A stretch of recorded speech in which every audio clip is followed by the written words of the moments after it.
Oke, kembali lagi di channel saya. Makasih buat kalian yang sudah mengklik video ini. Kali ini lanjutan kasus-kasus korupsi yang dibasmi oleh Pak Prabowo dan Mas Gibran. Kali ini selanjutnya dari PLN. Wah, di semua cabang kayaknya ada ini ya. Kalau ditelusuri dalam-dalam memang ngeri juga ya kan.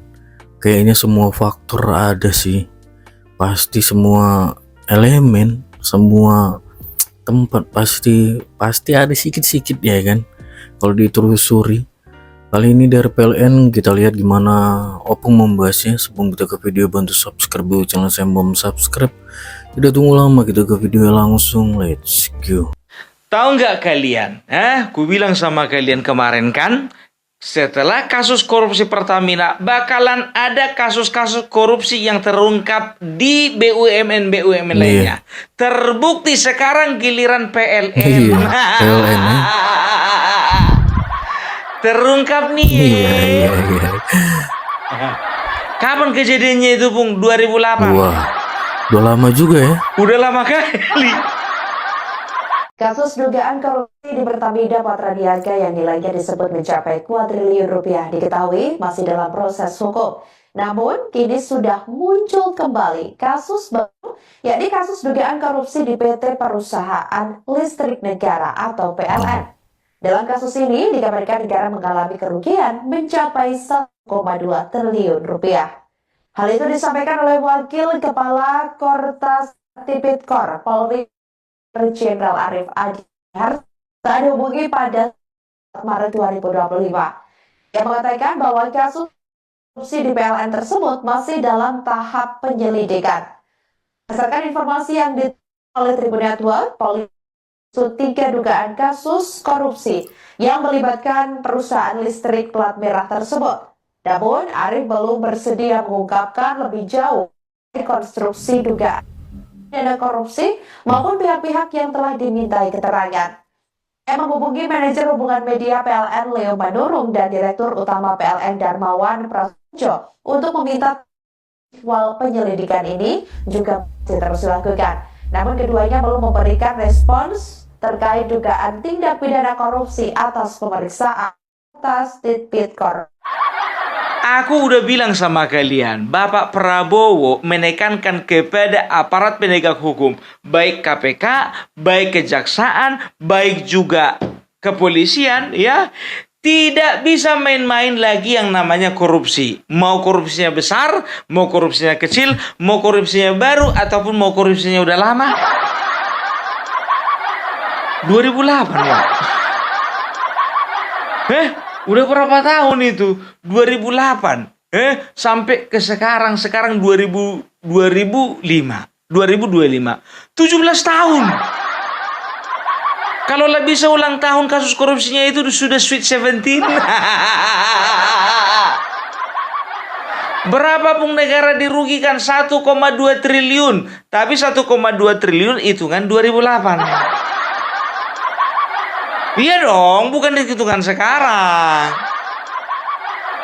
Ya, 17 tahun ini kira-kira udah berapa kali inflasi? Bagaimana Bung terjadinya proses korupsinya? Jadi, proses korupsinya itu terjadi 2008 ketika PLN membangun pembangkit listrik tenaga uap di daerah Kalimantan Barat. Nah, ketika itu dibangunlah ini, ya, proyek besar ini. Ya, ternyata ya, oleh karena ada penyelewengan kewenangan, kemungkinan ya, mungkin tidak sesuai lelang dengan uang yang diterima. Kan begitu? Atau biasanya ya kan, biasanya orang yang mendapat proyek itu keuntungannya setelah dijalankan ternyata kecil. Proyek ini katakanlah misalnya pembangunannya ini selama 5 tahun. Setelah 1 tahun baru disadari ternyata proyek ini rugi. Karena apa? Udah sunat dari atas, di tengah, di bawah, paling bawah. Itu analisanya, biar ngerti kita semua. Ternyata proyek ditinggal begitu aja, mangkrak, uang negara udah keluar 1,2 triliun. Aduh, negara. Jadi ini kita harus optimis ya. Jadi bukan karena terkuaknya masing-masing kasus korupsi ini, ya kalian katakan inilah alasan kalian mengatakan Indonesia gelap. Justru selama ini gelap, makanya ini terkuak semua kebenarannya sekarang. Ya, Bapak Prabowo berapa kali katakan, tidak peduli korupsinya besar atau kecil. Bayangkan kalian, Pertamina 1.000 triliun, yang ini 1,2 triliun. 1/1000. Kalau dipikir-pikir kan udahlah, pemerintah urus aja lah yang 1.000 triliun itu, yang 1 triliun itu biar aja. Tidak. Yang namanya Bapak Prabowo, ya kalau untuk urusan korupsi, ya kan, mau besar mau kecil, korupsinya pangkas, ya. Mau panjang mau kecil, dia tidak pandang bulu, panjang pendek, yang penting bulunya dicukur.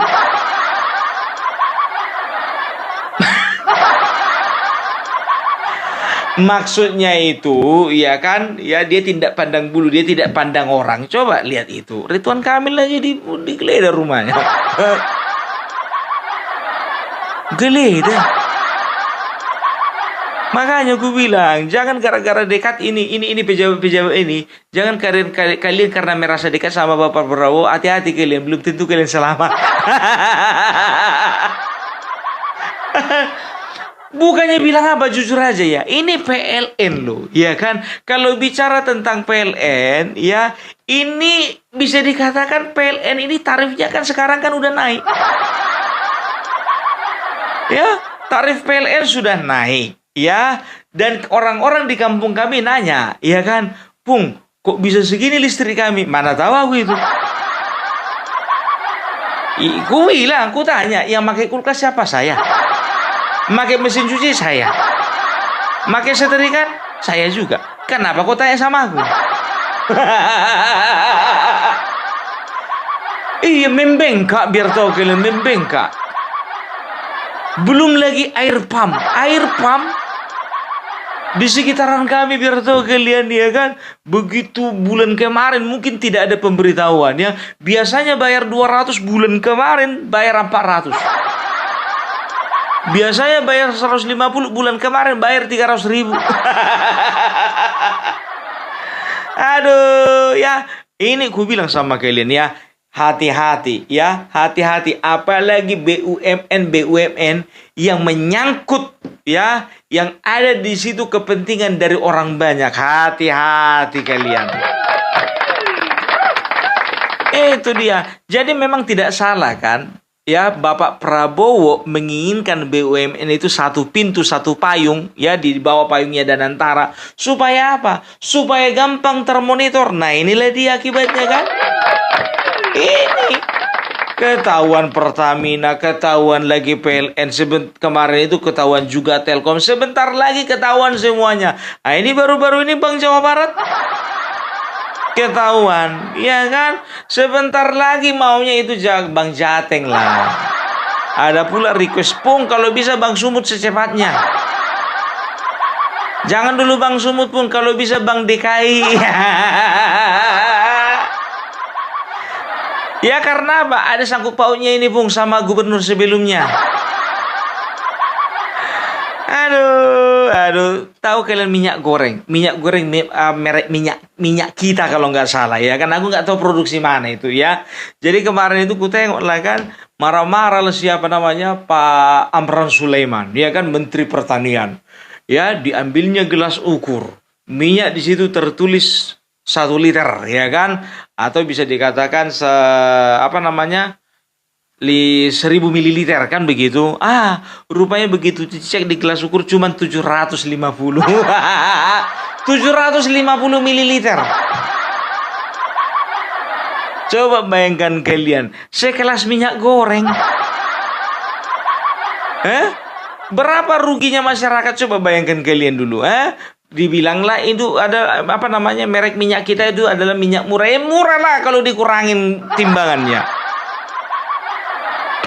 Jadi kalau ku bilang ini nggak akan ada lagi yang semangat ini, hati-hati lah kalian. Ya kan?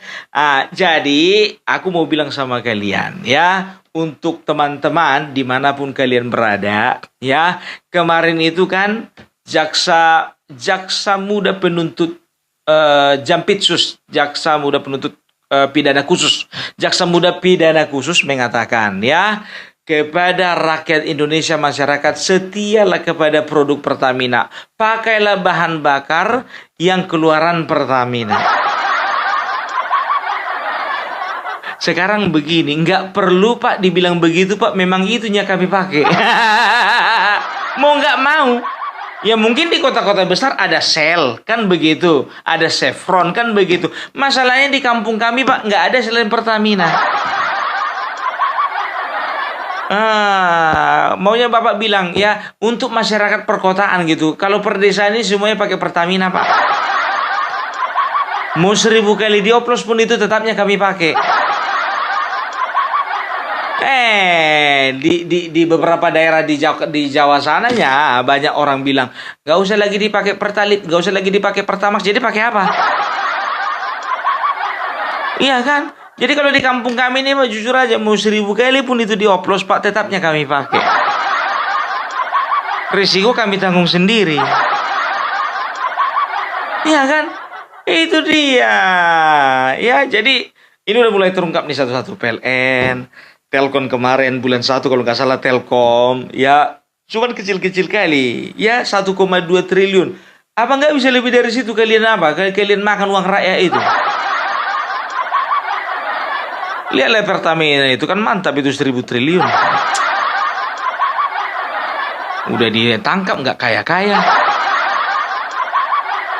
Aduh, ya tapi nggak tahu lah ya. Kalau dibilang pengalihan isu nggak mungkin. Karena apa? Kecil kali yang dikorupsi 1,2 T. Cuman gue bilang kecil pun itu 1.200 miliar itu. Heran aku ngelihat bangsa ini memang Ya, jadi itu dia. Ya, jadi kalau bicara tentang korupsi, yakin aku nggak akan ada habisnya. Karena apa? Ini akan bertambah terus, ya kan? Ditangkap satu koruptor, ya kan? Yang 2 lagi siap-siap mau jadi koruptor baru. Ditangkap 9 koruptor, kan begitu? Yang kemarinnya itu di Pertamina. Ini 18 sudah siap-siap mau jadi koruptor baru ini. Gue bilang sama kalian nggak akan bisa habis-habisnya itu. Kecuali pertama, ya kan, memang betul-betul diberlakukan atau disahkan undang-undang perampasan aset, ya kan. Yang kedua langsung hukuman mati. Antara dua ini aja, ya itu dia. Tapi jujur aja lah gue bilang, koruptor ini, ya bisa dikatakan kalau bicara tentang hukuman perampasan aset sama hukuman mati, lebih takut orang ini sama hukuman perampasan aset. Kalau hukuman mati nggak takut orang ini. Karena pada dasarnya koruptor ini nggak takut mati tapi takut miskin. Itu dia.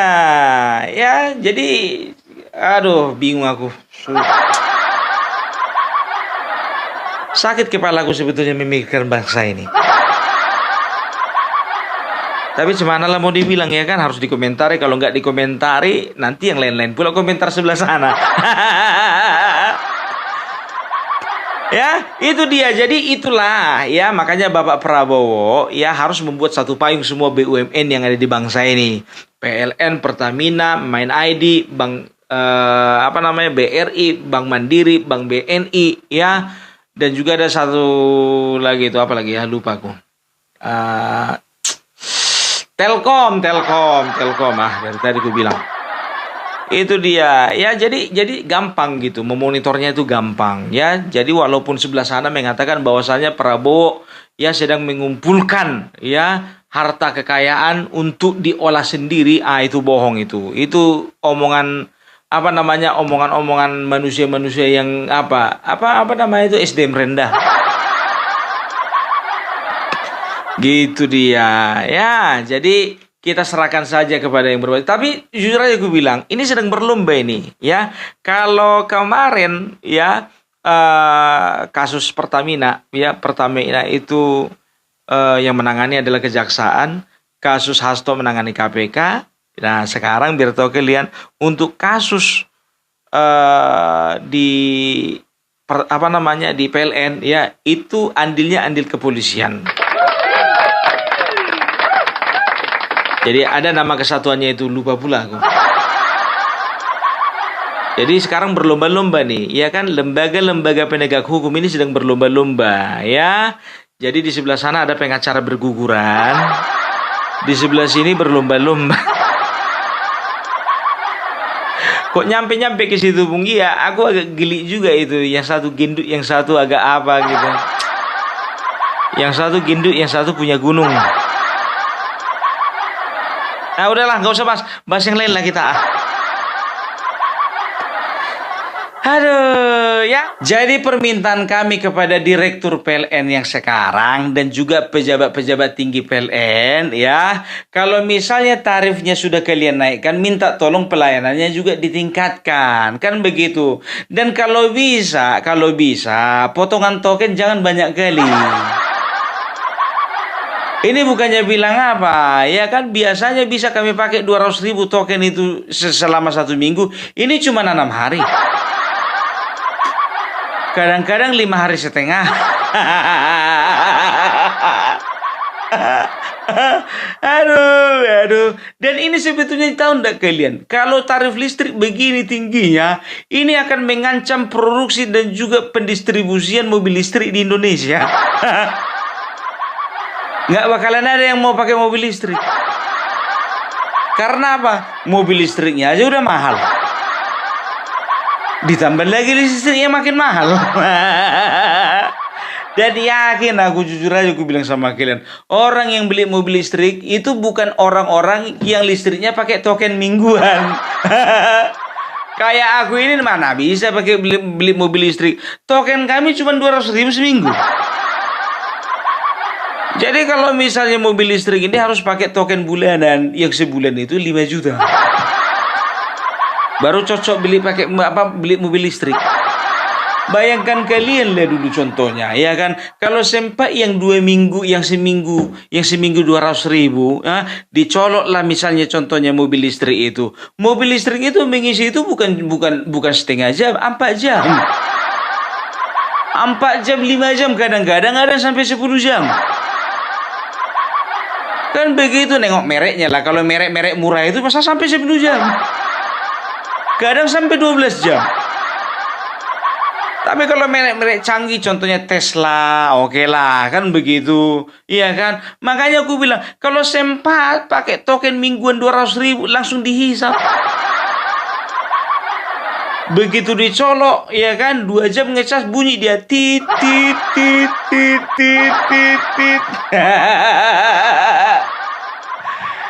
Jadi cocoknya itu yang token bulanan itu, sebulan 5 juta.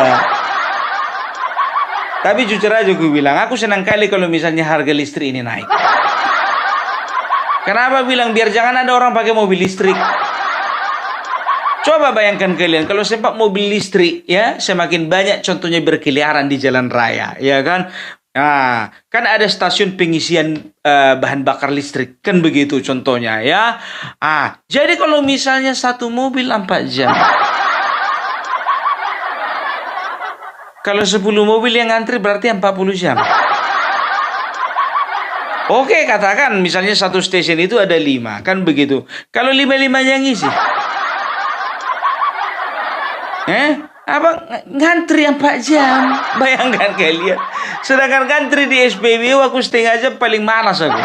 Apalagi ngantri 4 jam. Ya itu makanya aku bilang, enggak ya, kalau aku bilang kalau di Indonesia ini masih belum cocok itu mobil listrik.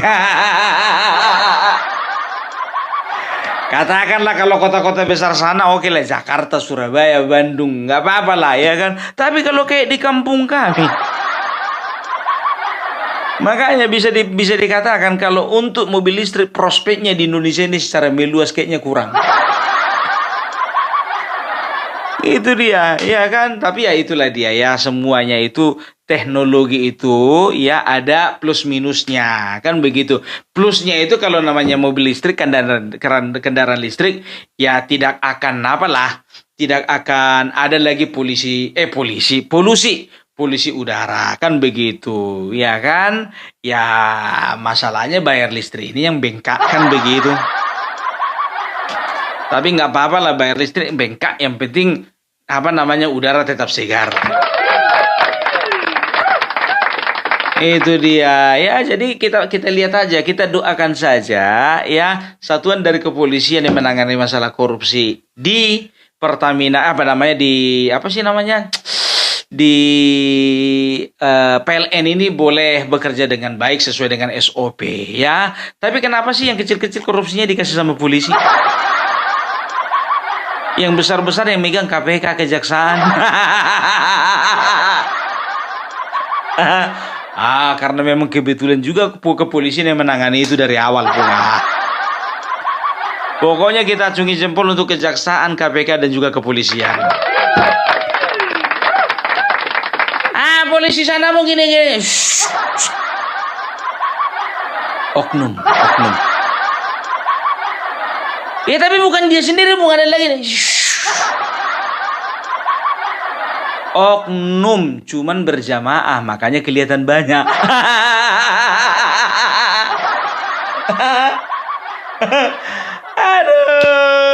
Aduh, ya kita akan lihat lagi siapa ya. Kita lihat lagi setelah PLN, apa lagi badan usaha milik negara yang akan menjadi sorotan kejaksaan. Ya, mudah-mudahan seperti dua teman-teman tadi yang ku bilang, bank daerah semuanya periksa pun.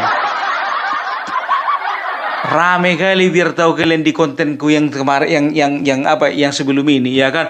Bung, Bank Maluku, Bung, Bank NTT, Bung, Bank Sumbar, Bung, Bank DKI jangan dilama-lamakan, Bung, Bank Sulut, Bung, Bank Banten juga, Bank Lampung.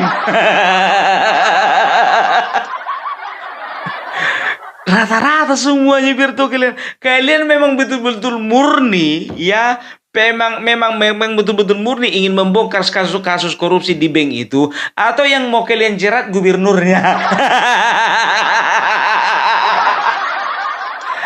Karena gubernurnya nggak sesuai dengan pilihan kalian, mau kalian jerat, mau kalian jerumuskan. Bagus-baguslah kawan.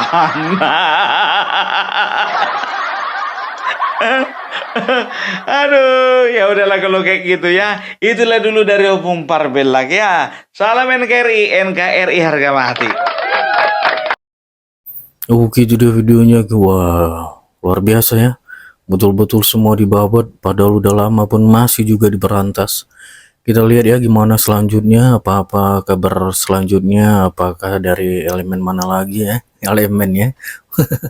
Dan sampai bertemu di video saya selanjutnya. Buat